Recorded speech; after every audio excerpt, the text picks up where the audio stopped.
Today we're at Forest Green Rovers and we're here with Richard and Tom from the Community Trust. So Richard, what's your job? What does it involve? So I'm head of community here at Forest Green Rovers Community. So we have a whole host of programs from inclusion football to disability football to our community development team. So our community development team, we run a community cafe. That provides support for local families who might otherwise not necessarily afford a meal of a daytime or a safe place for their children to come after school. It's also like a safe place for people to talk. So they can go there for advice. If they want signposting to certain services, they can go there for that. We did a fantastic Christmas hamper giveaway where we kind of gave away, ensuring the people who need it the most, kind of ensuring that they were able to have a really good Christmas when otherwise they might not have been. Would you like to explain a little bit more about how you came to be in the roles we're in? Yeah, of course. So my background is in education. So I spent 15 years teaching in special needs education and with children with SEMH needs. And then along that, I've kind of done a bit of pastoral work in mainstream schools. Alongside that, football has always been a passion of mine. When I left school, I went to Aldershot Town where I played for 4 years. So the chance to combine kind of that passion for education and helping to improve people's opportunities and young people's lives, to combine that with football was an opportunity I couldn't miss. So there's a community aspect and a schools focus. Yeah. And so with the community piece as well, what are some of the other things that you do in the community? So we have our Premier League kick sessions, which is our inclusion program. So that's free football aimed at anyone, particularly those who might be on the verge of maybe crime or in gangs. And alongside the football, we provide workshops to educate them about kind of living sustainable and lives, what living healthy and active lifestyles might be. We do anti-racism workshops to try and kind of grow them as a person, inspire them to be better people and to create sustainable change, for them and their communities. Mm-hmm. And then, Tom, what's your role? So my main role is the schools coordinator for the Community Trust. I'm also the EDI lead and part of the Eco Champions group for the wider Green Britain group that we're part of as well. And then I guess the important thing to say is there are community trusts. They might not be called community trusts, they might be called foundations, or they're structured in different ways. But every single football club in the country's got people like yourselves. Is that right? Yeah, absolutely. So we're part of the National League Trust, but all through the National League Trust and the EFL and the Premier League, all of their community arms will run similar programs. Yeah. And a lot of what you're doing is engaging schools as well. Partly that's through the ambassadors program.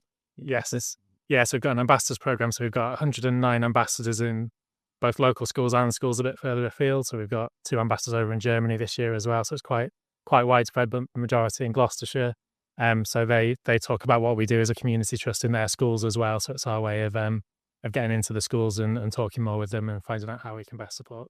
So these are like leadership opportunities for young people who are really enthusiastic about football and interested in what the club's doing. What kinds of things do you do with the ambassadors?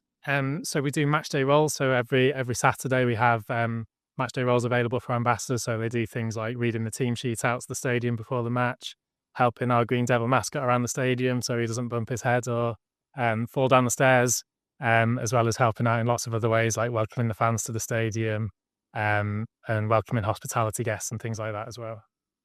And then there is also a really important schools aspect to what you do, and it isn't just football based, is it? So football training is maybe part of what you do with school groups, is that right? Yeah, absolutely. So we deliver football sessions in school, but like you say, that it's much more than that. It's about using the power of the football club, the fact that we are the greenest football club in the world, and using that power to engage young people and kind of, as I said before, kind of inspire them to make sustainable change, whether that be for the environment, to impact on their own lives, whether they can have a positive impact in their own community. That might be through sustainable transport, through sustainable eating, whether it's about something around making space for nature in their local community. But yeah, helping them to get on with life. So you deliver, is that in school sort of outreach and workshops as well? Yeah, so we deliver a program called Premier League Primary Stars, which covers loads and loads of different topics. So it uses football as a theme, but it talks about, we do English interventions, maths interventions, lots of social action projects and things as well. So we've got a school at the moment in the Nature Social Action Project, planning to plant some trees on their school grounds and things. So it's a really, really wide-ranging program that a lot of the club charitable organisations you mentioned will deliver as well. But the Premier League Primary Stars is also a resource open to all teachers, so they can go to the website and sign up for free as well. So you can either engage with your local football club charity, or teachers can log in and access the resources themselves as well. And then a few years ago, we did some work to develop these sustainability ones. So Forest Green Rovers is obviously the experts in this space, and those are available on the website, like you say.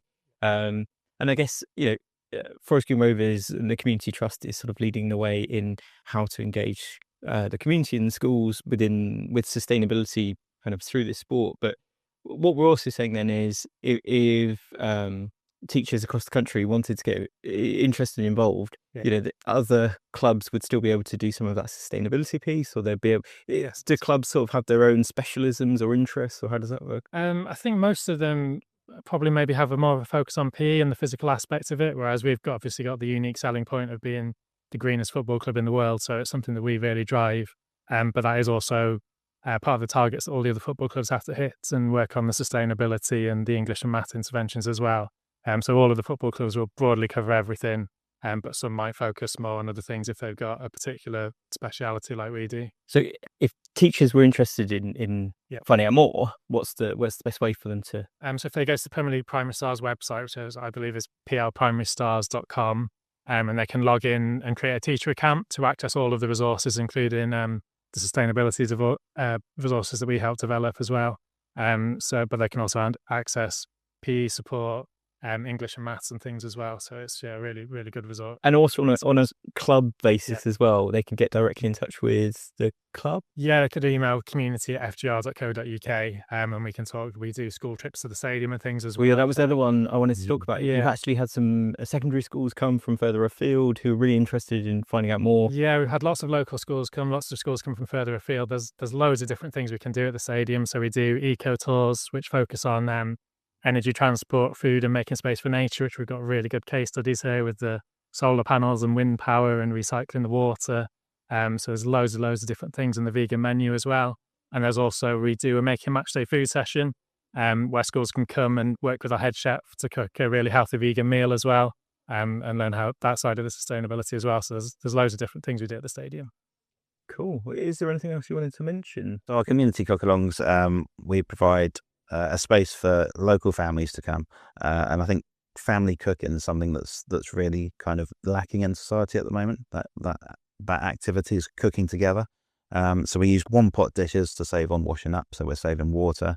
We use fresh, affordable ingredients. Again, it's all vegan, because we're a vegan football club. So they come along, it's free, and it's about educating them about cooking skills, how to do it sustainably, how to limit their bills while they cook. And again, kind of just that aspect of bringing people together and kind of uniting people in what they do. It's really interesting you mentioned, we talk about that because it shows again that wider impact of the club and the potential of the club to be able to have a positive impact in that wider society. I think generally our disability program as well, something we're really proud of, which we've set up this year. So alongside our schools program, we also go into SEND and alternate provision schools to go and support, which is something we're looking to expand, and we've got a dedicated member of staff to do that now. So that's another aspect we're really proud of.